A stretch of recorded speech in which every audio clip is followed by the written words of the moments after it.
So ngayon guys, dahil sa dulot ng El Nino, wala na kaming gulay, wala na malunggay. So ito na lang ang iulam ko. At pati ang tinulang isda, wala talagang malunggay. Pero okay lang guys, basta merong masarap na sabaw.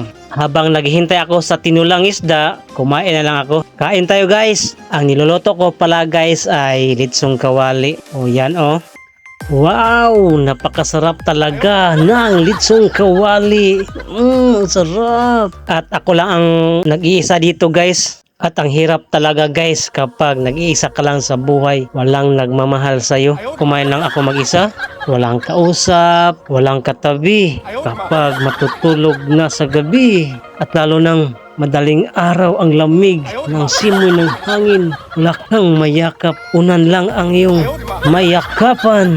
Nagdadrama na naman si Paring Hari. Kung ako sa iyo, Paring Hari, para sa akin lang, mabuti yan kung mag-iisa ka lang. At hindi ka masasaktan ang puso mong na bago lang nasugatan sa babaeng walang hiyan.